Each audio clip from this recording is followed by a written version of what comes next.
नमस्कार सभी दोस्तों का हार्दिक स्वागत। आज हम बातचीत करेंगे डायरेक्ट एंड इनडायरेक्ट कॉस्ट, प्रत्यक्ष और अप्रत्यक्ष लागत। मैं doctor M.K. Kharadia, assistant professor ABST आपसे बातचीत कर रहे हैं। डायरेक्ट और इनडायरेक्ट कॉस्ट क्या है, इसके बारे में विस्तार से हम जानकारी प्राप्त करेंगे।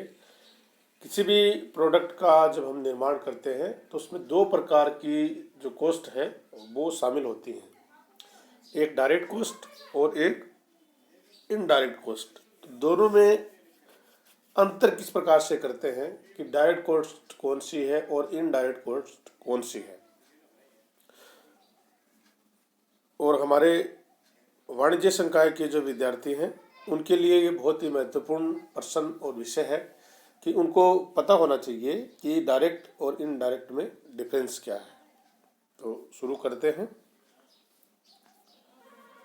देखिए, लागत के विभिन्न तत्वों को प्रत्यक्ष और अप्रत्यक्ष लागत के रूप में भी वर्गीकृत किया जाता है।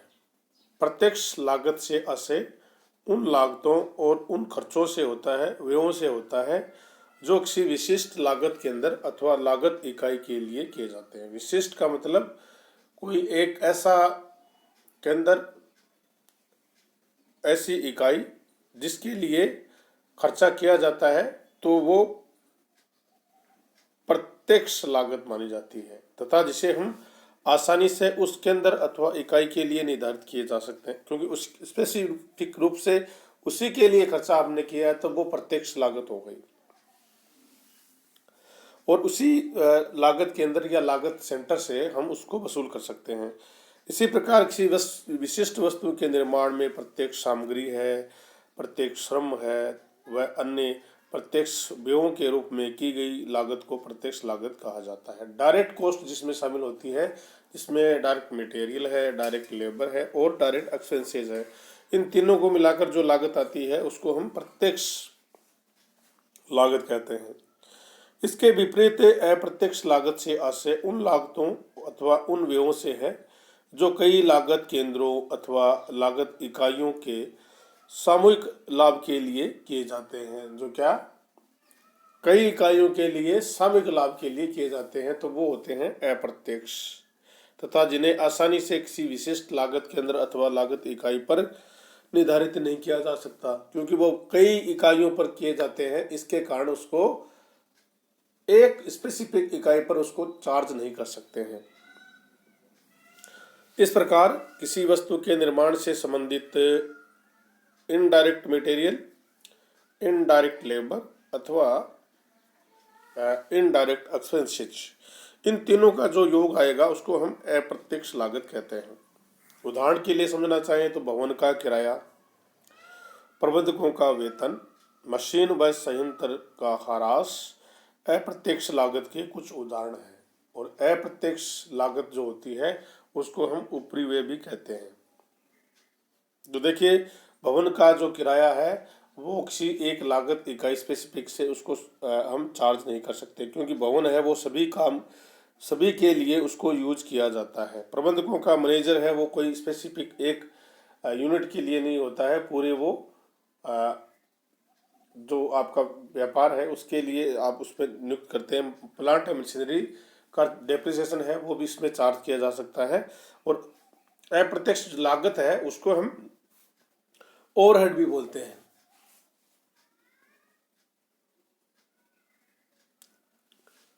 कोई लागत प्रत्यक्ष है अथवा अप्रत्यक्ष है, इस बात का निर्धारण व्यवसाय की प्रकृति व लाभ इकाई के आकार के आधार पर किया जाता है। कितनी प्रत्यक्ष है और कितनी अप्रत्यक्ष लागत है, इस बात का निर्धारण अगर हम व्यवसाय करना चाहते हैं तो nature of the business and लागत इकाई के आकार, साइज ऑफ द यूनिट की लागत क्या है उसके आधार पर करते हैं। यदि किसी लागत इकाई को एक ही इकाई लाभान्वित होती है तो वह प्रत्यक्ष लागत कहलाएगी, और यदि कई इकाइयां लाभान्वित होती है तो वो होगी अप्रत्यक्ष लागत। उदाहरण के लिए समझना चाहें तो देखिए, मकान निर्माण हेतु बनाए गए नक्शे की लागत प्रत्यक्ष लागत होगी। मकान का निर्माण अगर हम करना चाह रहे हैं तो मकान का निर्माण जब हम करेंगे तो उसका नक्शा जब बनाएंगे तो नक्शे की जो लागत है वो तो प्रत्यक्ष होगी। परंतु यदि एक नक्शा कई 3 मकानों के लिए बनाया गया है तो लागत तीनों मकानों में विभाजित की जाएगी तथा प्रत्येक मकान के हिस्से में आने वाली लागत क्या कहलाएगी? अप्रत्यक्ष लागत कहलाएगी। अगर स्पेसिफिक रूप से एक मकान के लिए हम नक्शा बनाते हैं तो वो प्रत्यक्ष लागत है, और एक ही नक्शा हम 3 मकानों के लिए बनाते हैं तो तीनों लागत मकानों में वो लागत डिवाइड होगी और प्रत्यक्ष का जो हिस्सा होगा वो होगा अप्रत्यक्ष लागत। अब अगर हम प्रत्यक्ष और अप्रत्यक्ष का क्रियात्मक वर्गीकरण करना चाहें, फंक्शनल वर्गीकरण करना चाहें, तो प्रत्यक्ष लागत अथवा उपयोगों का विभिन्न आधारों पर वर्गीकरण किया जा सकता है, जिनका हम अध्ययन इस अध्याय में करेंगे। इसमें केवल क्रियात्मक फंक्शनल जो क्लासिफिकेशन है उसका ही अध्ययन इसमें करेंगे। उसमें 4 पार्ट्स होते हैं जिनके बारे में आपको बता देते हैं। अप्रत्यक्ष लागत अथवा उपरिव्यय का विभिन्न आधारों पर वर्गीकरण किया जाता है, जिसका वर्णन आपको नीचे टेबल में दिखाई दे रहा है। इसमें देखिए कि आपको इनडायरेक्ट कॉस्ट और ओवरहेड, यानी इनडायरेक्ट कॉस्ट को हम बोलते हैं ओवरहेड, इसके बारे में आपको 4 प्रकार के डायग्राम्स दिखाई दे रहे हैं। इसमें कारखाना उपरिव्यय है, वर्क्स और फैक्ट्री ओवरहेड, और सेकंड जो है एडमिनिस्ट्रेटिव और ऑफिस ओवरहेड, प्रशासकीय उपरिव्यय, और सेलिंग ओवरहेड, विक्रय उपरिव्यय, और वितरण उपरिव्यय, डिस्ट्रीब्यूशन ओवरहेड। ये 4 प्रकार के आपके ओवरहेड हैं। कारखाना उपरिव्यय, प्रशासनिक उपरिव्यय, विक्रय उपरिव्यय और वितरण उपरिव्यय। ये आप देखिए 4 प्रकार का हम फंक्शनल आधार पर इसका वर्गीकरण करते हैं। तो आज हम सिर्फ कारखाना से संबंधित जो उपरिव्यय है उसका ही अध्ययन आपसे करेंगे। तो देखिए, कारखाना या फैक्ट्री में जो खर्चे होते हैं, उपरिव्यय होते हैं, उनके बारे में जानकारी प्राप्त करते हैं। तो कारखाने में प्रत्येक सामग्री, प्रत्येक श्रम व अन्य प्रत्यक्ष व्ययों के अलावा भी अनेक ऐसे व्यय होते हैं जो किसी वस्तु के निर्माण या सेवा के लिए आवश्यक होते हैं। कारखाना उपरिव्यय में विस्तृत रूप से वे जो किए जाते हैं उसमें कारखाने में काम आने वाली अप्रत्यक्ष सामग्री पर व्यय, कारखाने में व्यय की गई अप्रत्यक्ष मजदूरी, कारखाने में हुए अन्य अप्रत्यक्ष व्यय। कारखाना उपरिव्यय में की जाने वाली कुछ महत्वपूर्ण मदें हैं। जैसे उदाहरण के लिए समझना चाहें तो अप्रत्यक्ष सामग्री मटेरियल में जैसे बोल्ट है, डेबरी है, पेच है, बाउसर है, ग्रीस, ऑयल, धागा, जूट, बोरे आदि बहुत से खर्चे होते हैं जो उस प्रोडक्ट के निर्माण के लिए जरूरी होते हैं, लेकिन उसके जो राशि है वो अप्रत्यक्ष लागत में उसको शामिल करते हैं।